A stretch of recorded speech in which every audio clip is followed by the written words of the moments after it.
지금까지 일본은 DDG 시리즈라는 국가의 함정은 모두 두 척이나 몇 척 단위로 건조했습니다. 물론 정기 업무도 적을 건조한다는 것은 현실적으로 막대한 예산이 투입되는 일이기에 힘들 것이지만 지금 일본의 분위기로 봐서는 불가능하지는 않습니다. 그런데 이런 사실을 뒷받침해주는 것이 일본이 추가 진행 중인 F-35가 고유수와는 맞지 않는다는 것입니다. 신형 화물을 두 조건자면 탑재하는 삼진모비는 부족한 상태가 되어버린다는 것인데요. 일본이 F-35를 구입하기로 한 대수는 총 42대입니다. 경항모로 개수 중인 리즈모코 두 척의 탑재수는 30에서 40기가 될 것인데요. 여기에 대형 항모 두 척이 추가되면 함재기를 추가로 도입해야 할 것입니다. 지난 아베 정부는 애초 F-35의 마운트 구매 계획을 세웠다가 2011년 작성한 중기방위 전략방위대강의 경항공모함에서 뜨고 내릴 수 있는 F-35를 포함한 F-35형 전투기를 105대도 사들여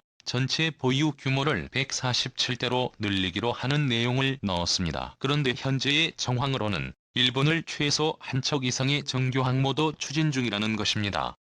그럼 우리나라는 어떻게 대응해야 할까요? 결론부터 말씀드리자면 그럼에도 불구하고 일본은 한국을 쉽게 공격하지 못한다는 것입니다. 군사 전문가들에 따르면 아직까지 일본은 결코 한국을 쉽게 건드릴 수 없다는 의견이 대부분입니다.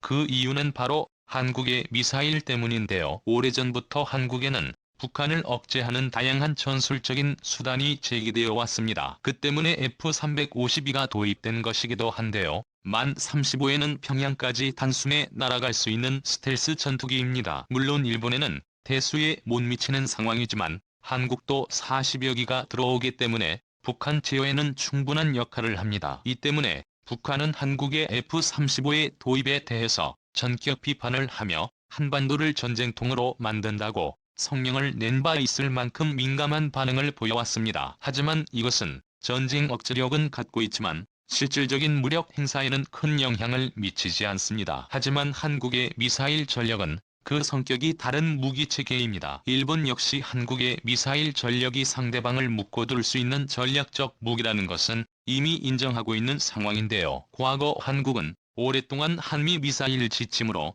사거리 200km와 탄두 중량 500g에 묶여 있었지만 이후 미국과의 협상을 통해 사거리를 800km로 늘리고 탄두 중량도 1톤까지 늘릴 수 있었던 것입니다. 이것으로 말미암아 한국은 현무 미사일을 본격적으로 개발하기 시작했고 대량 생산의 발판을 마련했습니다. 현무 미사일은 불규칙한 궤적을 가지기 때문에 적이 쉽게 요격할 수 없다는 강점을 가지고 있습니다. 군의 한 전문가는 탄두 중량이 미톤 규모의 미사일이 개발되면 미사일이 마 7에서 8가량의 속도로 지상에 낙하하기 때문에 이를 감안하면 항공기에서 투하하는 길이 628이나 거리 벙커버스터의 GBO 7보다 두세 배의 파괴력과 지하 관통력을 가질 것이라며 방사성 물질만 없을 뿐이지 사실상 전술 핵무기급의 전략무기가 될 것이라고 말했습니다. 그는 북한 핵 억제를 위한 미국의 전술핵이 들어온 것과 맞먹는 효과가 있을 것이라고 설명했습니다.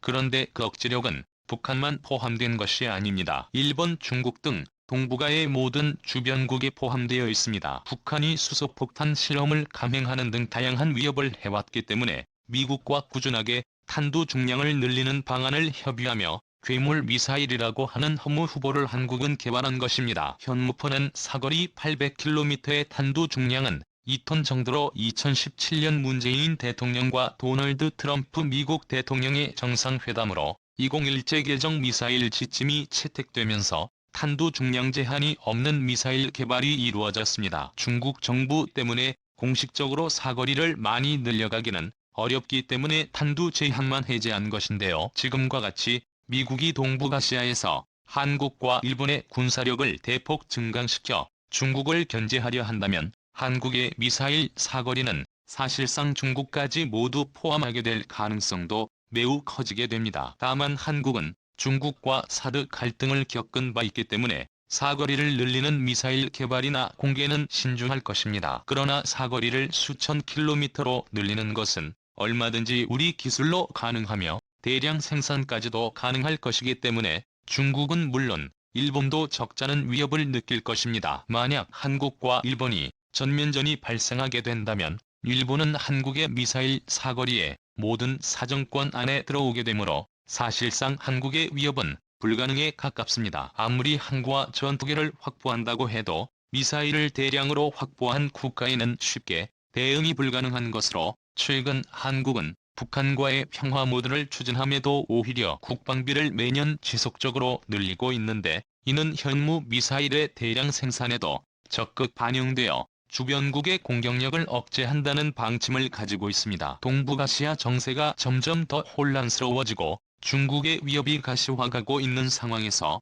일본까지 해상자위대 전력을 증강하였다는 것이 알려지면서 당장 한국도 이에 대응하는 전략을 구상하고 있습니다. 일부 언론에서 한국의 경항모 도입에 대한 부정적인 의견이 많았습니다. 하지만 군사 지식이 조금이라도 있는 사람이라면 그런 말은 쏙 들어갈 것입니다. 마음 같아선 저도 한국이 바로 중형 항모 도입을 추진하길 간절히 바라는 사람 중 하나입니다. 하지만 항모에서 함재기를 유지 운영한다는 것은 오랜 시간에 걸친 운영 노하우를 습득해야 합니다. 제2차 세계대전 당시 항모에서 수없이 함재기를 띄워가며 전쟁을 치렀던 일본은 배수량 1만 톤급의 경항모 호슈를 1922년 세계 최초로 설계한 나라이기도 합니다. 제2차 세계대전 당시에 2만 톤급 이상의 정경모에서 사출기로 함재기를 출격시킨 노화를 가진 나라는 지구상에 오직 미국과 일본 그리고 영국밖에 없습니다. 그런데 그런 일본도 정경모를 도입하기 위해